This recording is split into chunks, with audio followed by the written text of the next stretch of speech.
Good afternoon, everyone. Welcome to Toad TV. Cheers. Cheers. I'm Mary Beth. I'm Helen. And we are the creative hands and minds behind Toad Hollow. It is Friday afternoon, August 28th. Oh my God, my hair. I just don't even know. Anyway, it is what it is. I try and smooth it back and my hands are so sticky it just sticks to the hands and ugh. All right. Questions and comments? Slightly warm the last 2 days. Yeah.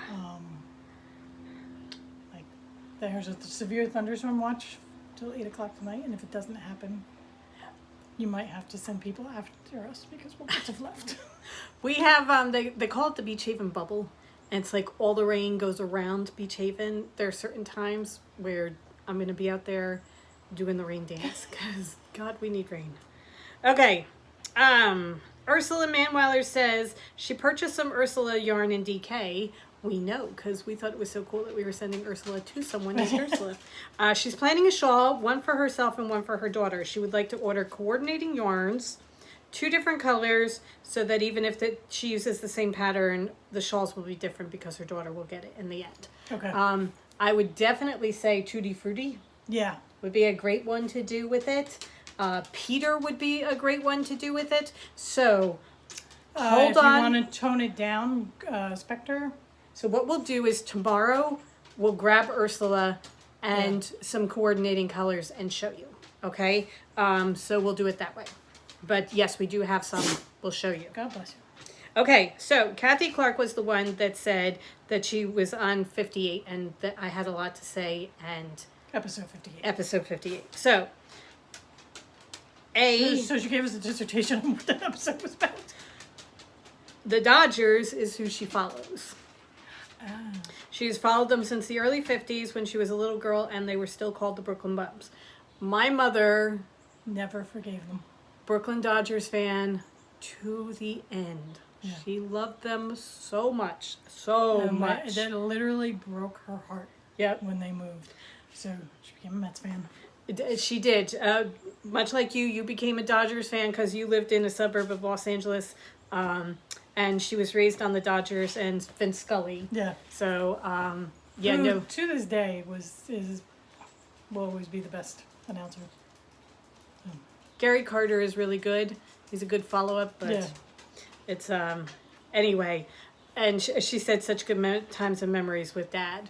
There was one year we gave my mom and dad Mets tickets, season Mets tickets, and the first one fell on Mother's Day. It was the Sunday pass. Right, because they went to the opera on Saturday. So we gave them the Sunday pass so that they could go every Sunday, every home Sunday game. And so it was Mother's Day, so we decided... No, it was Easter. Oh, it was Easter. Because you had to go to church. That's right. So it was Easter, and we all decided we were going to go with them to the game. It was how we were going to celebrate Easter. And my one brother was going out with this girl, and they were religious, so that he decided he was going to go to church with this girl and her family. And our decision to do the Mets game was a last-minute decision. Right. So he decided he was not going to do Easter with us. He was going to do Easter with her. And then we were all at the Mets game, and we're like, oh, poor Larry, because, oh, my God, live and breathe the Mets. Oh, he is such a huge Mets fan. His entire life. And, huge Mets fan. He called his church service. Yeah, he called to say Happy Easter to everybody, and we're like, oh yeah, we're at the Mets game. They broke up soon afterwards. It explains a lot. Yeah. Okay.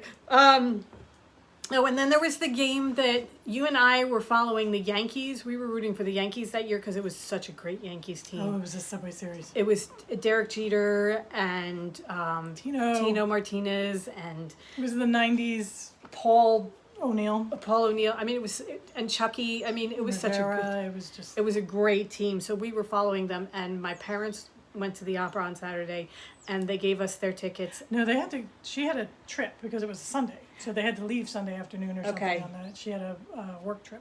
We went for them. And we had, because it was Sunday night. And they said that we had to wear Mets gear because we were going to Shea Stadium, and they said the only thing we ask is that you wear Mets gear, which we have because we're baseball fans. So we were in Mets gear cheering for the Yankees. It was very, and the guy in front of us just kept turning around and looking at us. We have great fit. I mean, I'm pretty sure he was thinking these, females just don't understand baseball. Go after the pretty face. Although that Mets team with it was Robin and Mike Piazza. That was a great Mets team too. It was a great Mets team. Remember when they were rained out and Robin and Piazza were shouting across at the Yankees and they were rolling baseballs back and forth to each other. Robin was Robin Ventura. He did the slide on the tarp. Yeah. Oh my God. Great memories. All right. Anyway, so in episode 58, Helen showed her beautiful shawl, the anemone, and discussed the I-cord trim. Kathy said she had never wanted to learn to use the I-cord until she saw how it looked on the anemone. So that really was, the anemone is a gorgeous shawl. Mary Beth showed her JC sweater and using beautifully dyed minty green and purple yarn, did I finish it? She would love to see it. So here, you hold this for a second. Here is my JC sweater. I used the Northern Lights, which is part of a Yarn Club kit that we did. But not a Yarn Club kit, it was the Yarn of the Month. One year we did the Constellations and the Northern Lights. And then I did a stripe of purple whenever I switched skeins, which was for Cynthia Randia, which was from the next year's Yarn of the Month Club, when we did Art 100 Arts of Work, or Works of Art. I did it as a cropped sweater because I plan to wear it over a dress and just throw it on as almost like a bolero jacket type of sweater. I love it. I can't stand to even touch it right now, but it's a beautiful shawl. There will be no trying the sweater on until it's an absolutely gorgeous autumn sweater. Arrives. And it was not a bad, it was really not a bad knit at all. What I did do though was I got to a point where I got really bored going back and forth, knit purl. So I threw on my sleeves and did my sleeves because I had got, it's top down and I had gotten down below the sleeves, and then I just did my sleeves so that by the time I got down to the bottom, I was done. Okay, I was using dyed yarn called Poison Pokeweed. I was doing it on socks. And Kathy wants to know if we would ever consider dyeing it again. That is it's very similar to the Tutti Frutti that is part of the Birdie Spots now, so that would take its place. Yeah. Your Peaceable Elephant colorway fingerless mitts, you were knitting them as a gift, so Kathy loved them. That was her favorite part, and she wants to find the kit or pattern so she can make them.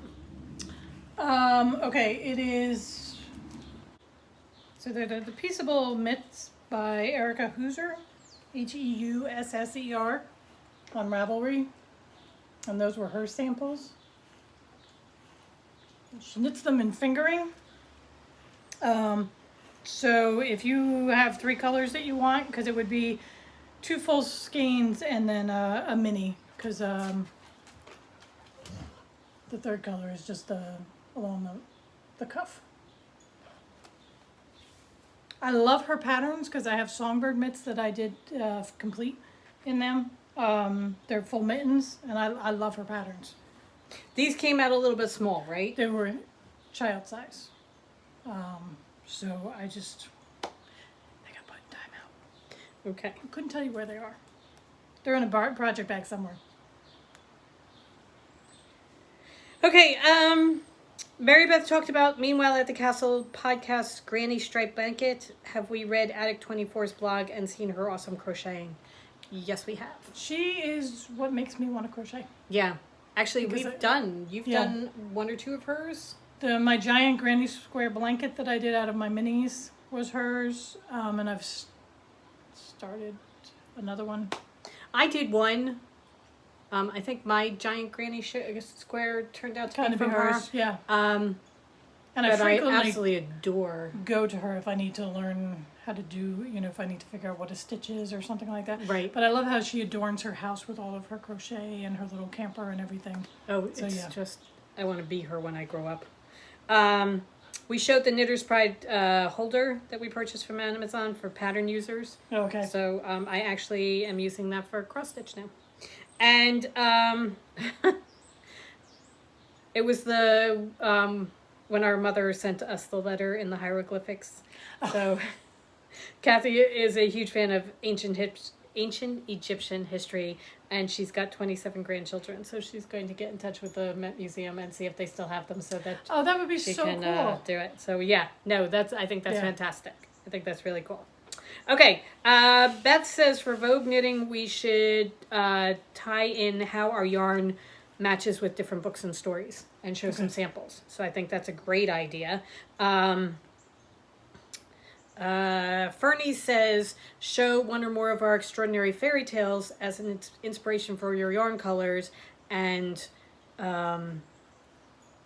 she said feel free to go a bit more slowly when holding the yarns up. Sometimes we get so excited that we go very fast. So thank you very much. Yes. We will keep that in mind. Also, the lady that we watched the Zoom instruction video, and she said to video it ahead of time because she noticed that she does it as well, that you get very excited and she speaks very fast, and so just do a lot of practicing. She and was I know actually that we do fantastic. Too.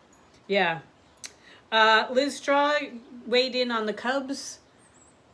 I have to tell you, we went Best to stadium I've ever been to. Yeah, we went to oh my god, Wrigley. Oh my god, I can't believe I couldn't come up with that. All I could come up with was Fenway, which is another great stadium, but not the Cubs. Wrigley is... Wrigley is, I think, my favorite. Camden Yards is a huge favorite of mine. Wrigley's just still, it's got the old time. Oh my god. When the stadium. Hand comes out from the ivy. And there's no loud music or anything like that. And it's, when we went to that, they were just settling whether they were in a strike or not. So we went to the stadium not knowing whether we were getting a game. Because we didn't know whether the baseball was going to strike or not. So we got a game. We did a trip where we drove out and we did the Jake in Cincinnati. We did Wrigley. Jake is in Cleveland. Not Cincinnati, in Cleveland, right? We did Three Rivers Park. Was that the same trip or was that a different one? No, I think that was the same one. I think because we did Cleveland, Wrigley, and then we met Larry, at Three River. And it was Pittsburgh. And it was the opening month of Three Rivers. They had just opened. Right. So for a while there, we were planning our trips around baseball. Yep. It was very cool. Very cool. Doris wants to know, she says, I need 2 skeins of black in sock toad. Do we have it? The Circus Only Comes at Night is the color. Right. I can see if it's active. I love Amy Mickelson says that her dust bunnies are so vicious they have teeth. They should come and put mine in line then. Amanda left us a message. Was it 4 weddings and a funeral that she yes. said? Okay, because Mandy of Merrimack and also our sister Amanda both let us know that Vomiting Veronica comes from 4 weddings and a funeral. Which means that is where we got it from. Yeah. Because... Oh, that's such a good movie. I love that movie so much. Helen Henry says, during Vogue, make sure we show things made up in our the samples with our yarn. So we will make sure that we do that. It is active on the site, so if you go to our website, toadhollowNJ.com, it's called The Circus Only Comes at Night. That is our black skein. And you want to buy in 100% toad. Sock toad is probably going to be the first option that comes up, but that'll be sold out, so you want to pick 100% toad, that's fingering. And if we don't have it, we will dye it. Yeah. Okay. All right. How many? 2. Okay, so we are going to show some cross stitch today. I'm going to have you go first because I only have 1. Okay. And then we'll see how we're doing. Okay. All right. I think it was Verge on our Facebook page. Oh. Put up that she finished her Suffrage Act cross stitch. And I'm like, I gotta pull that out because I want it done by November. So it's by Little House Needleworks, and it's the Suffrage Act proclaimed. So I pulled it back out, and I've kind of been doing a little bit here and there. And this is where I am. So I am fairly close. I have to finish the bunting. Here I have to add the red and the white to the bunting, and then it's the letters, and it's a finish. I love this pattern. It's really very pretty and it's fun to stitch. Yes.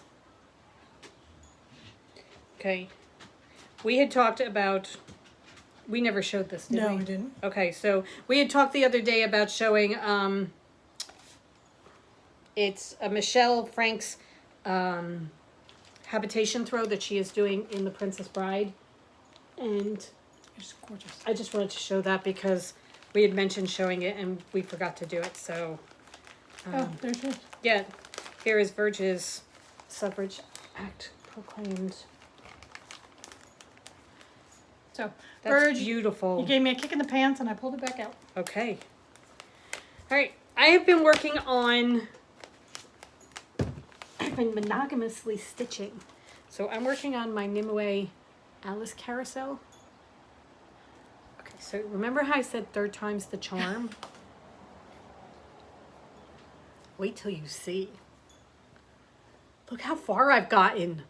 I mean, now you may look at that and think, well, that's not terribly far, but It's very far. if I tell you that the last time I got like somebody's face done and that was it, and that I kept doing that same face over and over again, there, look at that. How cool is that? It's just gorgeous. I absolutely love this. And now you're using Pattern Keeper. Yes, I am. No, I'm using Good Pattern Notes. Keeper is the one we can't I'm using have. Good Right. Notes because we have Apple products. So it makes all the difference in the world for me because there's so many stitches. And they're over, I know this pales in comparison to Helen's Hade, but there are over 80 different colors in here. Excuse me, so No, keeping that's- track of them I have 89. is difficult. So I have it, and it looks kind of like that now, as I'm coloring in a different color each day, so I can see what I've done. But yeah, I'm coming along. It's coming along beautifully. I absolutely love it. So I'm very, very happy with it. Well, that's cool because you had kind of paled on it with the other 2 times that you had done it, but you were so excited With the finished when product. we bought it. Right. Yeah. So, And now I'll be able to take on our other Nimues. yes. Won't worry about them. We're going to get you a thing on a Hade before you know it. Okay. All right. My magnum opus.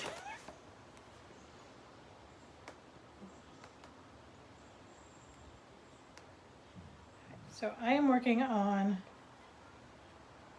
the Secret Parade. And it's the Hade, which is I have an Earth Design full coverage. Oh my god, I love this so much. This is what keeps me going. It's because I really, really want it. I really love It's a it. finished product. I'm about 3,600 stitches in, Wow. which is Out of 106, out right? of 106,000. So you're about 30%. 4%? 3,600 out of 100. Never mind. About 4%. I have learned a tremendous amount. I will give it that. Okay. And I think I've finally hit my stride in how I want to stitch, as far as, having it in a hoop, not in a hoop. Okay. What style I'm doing diagonal. Sorry about that. Quick pause for dog vomiting. Heat's getting to everybody. He is killing us all. All right. Here we go. Ready? Okay, so I'll pull this forward just a little bit so that we're not leaning quite so forward. Okay, go ahead. this is my progress so far. All right, so you were saying that you've learned that you like to go on diagonal. Right. I'm doing the 10 stitch, so you can't even really tell. But in this mess here, I have started with a full cross, switched to tent, gone back to full cross, gone back to tent. So Okay. the 10 stitch is doing like a half cross, but what I did wrong when I did it the first time, which you can barely tell in the camera, was I did it all going the same way. And what it did was it pulled my fabric so that my stitches are kind of leaning down now. So you can kind of see going across here how it goes down there. It should all even itself out because I've fixed the problem. And the problem is that no matter how you do it, your tent stitch, whether you go from the bottom to the top or from the top to the bottom, you can't do it the same way every single row. You have to go on and off. Okay. So if you're doing your first row, so your odd rows, you're doing bottom to top, then your even rows, you have to go top to bottom Okay. because it's pulling the fabric I can see that. different ways. Because if you Okay. think about when you're doing your full X, in that one X, you're pulling the fabric 2 different ways so that it centers itself. Right, okay. Whereas if you're just going bottom, top, it starts to pull it. Okay. So I did not realize that, so I did a whole section. I think I was probably going top to bottom the whole time, and it pulled the fabric down. So then I read up on it, and I realized that they call it the Continental Stitch, so you have to go back and forth and keep track of which row you're on, which makes it a little more fiddly when you're parking, because you've got to realize which row you're parking to Okay. so that you're putting it in whether it's a top or a bottom. Okay. So I'm going to show, because I think the little bit of the pattern I'm going to show is not going to break any copyright laws.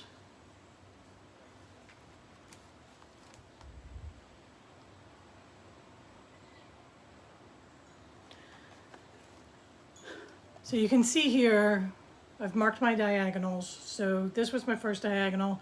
So I did everything, I did all the stitches here. And then my second diagonal, I then moved on and did all the stitches in that diagonal here.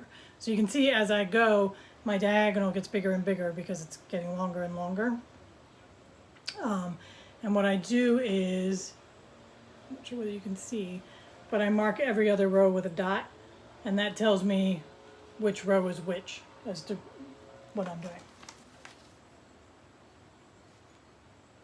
Oh, I see. Okay. It's a very small dot, but I can see it when I'm working.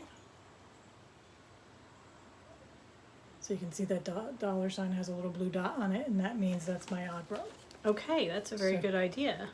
I learned it from a multitude of different YouTubers, floss tubers that I was watching. Okay. I did a whole crash course on people doing their heids and how people prefer to do them. So, and how are you finding the diagonal? I'm finding it's the one that works for me. I get a groove going because what I do is within the diagonal, I do everything in that one stitch. Right, in that one color. In that one color. Okay. I do that, and then what I try and do is do the smaller ones first, because one of the other things I learned was you never want to, I forget what they call it, but completely block in an undone stitch. Oh, yeah. So that you want to keep track of. So sometimes what I'll be doing is I'll be going along and I'm doing one color and I'm like, ooh, that's going to block in that stitch. So I'll just park that color and then do the one stitch that I was going to be blocking in, so that I'm never blocking. Because I have done that a couple of times. And it just And makes then it trying to find it. trying to find it, and then trying to also get the needle up through all the different threads. So this is my education in full coverage, but I'm still enjoying it. I still really, really want the finished product. So. And you're beginning to see, it's not just the brown trunk of a tree anymore. Yeah. You're beginning to see the sunlight coming through and everything. I don't see anything yet, and I'm just like... Okay, so hold up the picture. I look at the picture every now and then, and I'm just like, I still don't... I mean, I know that it's... I haven't done anything wrong, it's just...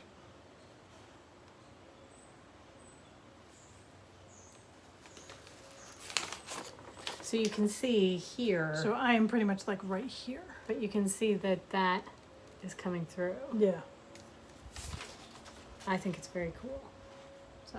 Very, very cool. Oh my God. The things you learn it's never just an X. I love this though. Yeah. Very cool. Oh, and the Q-snap is helping Yeah. too. Just with the fabric management and everything. So So I'm thinking that, I'm wondering if I want to do the diagonal, because right now what I'm doing is I'm just doing whatever I can see on the screen. okay, I'm going and finding all the stitches that are In the that color? same in Okay. that color and doing them at one time. Which actually is working for me, so why am I gonna muck around with it? it just it adds a little order to it because you're just working in that section, and then it trains your eye a little bit as Yeah. far as looking for the stitches in that the colors in that section, and then also the whole blocking the stitches in. So, Right. Okay. this will be a long process, and we'll see where what new method I've come up with next time I show. We're still enjoying it though, so that's good. Yeah. Okay. We told you that we had some new felt that had come in, so we are going to have new felt on the website tonight. Actually, by the time this goes up, Yeah. the felt will be there. But I wanted to show you the felt colors that we got because we got in a couple of new ones. So here you go. You may hold that. All right. We had to replace crimson, which we ran out of. So we also got, this is bright red. I think it's bright red. Is that it? That's why I gave it to you, so you can check things. Okay, sorry. Just red. Just red. Okay, so Yep. this is red. It's a much brighter color. We got this thinking we have ideas for Christmas And Halloween. and Halloween, so these colors are kind of 'Cause- thinking, yeah. Hello. This is carrot. And then we also got, okay, I may have gotten these backwards, but I think this is right. This is Tangelo. That might be carrot. Yeah, I think that's carrot. That's carrot, that's That's Tangelo. Tangelo, yeah. Okay, so the brighter orange is Tangelo, the lighter orange is carrot. Then we have Indigo, which is this. We have, Lightning yellow. we needed a brighter yellow. So we got lightning yellow. Oh my god, I can't believe I'm doing this. Maybe that's now covered in wool felt. Okay. Camel. Is this Yeah, camel? Yes, camel. this is camel. Such a good light brown. And then Clover green. there you go, clover green. So we got these new colors in. Brights. Yep. Brights, because we had covered the, pretty much covered the neutrals. So we figured we needed some brights in. Yeah, because we're thinking Christmas decorations, Christmas ornaments, Halloween decorations, Halloween pillows. Halloween pillows. So we had a thought, and we wanted to know what you guys thought about this. Early planning stages. But we thought, what would you guys think about doing a virtual retreat where we would have different projects that we would show at different hours during the day, show us working on them and that kind of thing. We'd be open for questions, and you guys could get kits to go with the project. So if you wanted to do it, you would sign up. There'd be a nominal fee for signing up, and then you would purchase whatever kits you were interested in. So if we were going to do a Halloween pillow that you wanted to do Halloween pillow, you would buy the kit for that. And if you didn't do Halloween, then you wouldn't. You might want to do one of our felt animals that we're going to do, so that we do a felt animal kit and that kind of thing. So we were just wondering if you'd be interested. Leave us a comment and let us know if that's something that you think would be fun to do. Yeah. And we'd pick a weekend in the fall and just have... It would just be a virtual crafting Right. weekend where... We'd have like 6 or 8 different projects that we'd be working on. and some of them would be, here you can start. Oh, You've definitely. got the kit, we'll get you started kind of thing, and then finish. It'll be more of a long term, and then there'll be some that can be a sit down in one session too. Right. But we thought maybe crocheting animals or knitting animals. There was doing the felt animals, Halloween cards, making Halloween cards with paper, that kind of thing. We're not exactly sure what we'd be offering. We wanted to just feel you guys out and see what you Yeah. guys thought. So let us know. Okay. And then if that was really good and everybody loved it, then we could do another one later, like in November, that was Christmas More presents. Yeah. Holiday presents, getting ready for that. So, yeah, because, one could be knitting a hat. Knitting a hat in the round and that kind of thing, and just we all do the same hat. Yeah. So let us know. Okay. All right. I think that's it. I think so. Okay, so I hope you guys have a really wonderful rest of the afternoon. Stay cool. And we will see you tomorrow. Yes. All right. Bye. Go forth and create, everybody. Bye.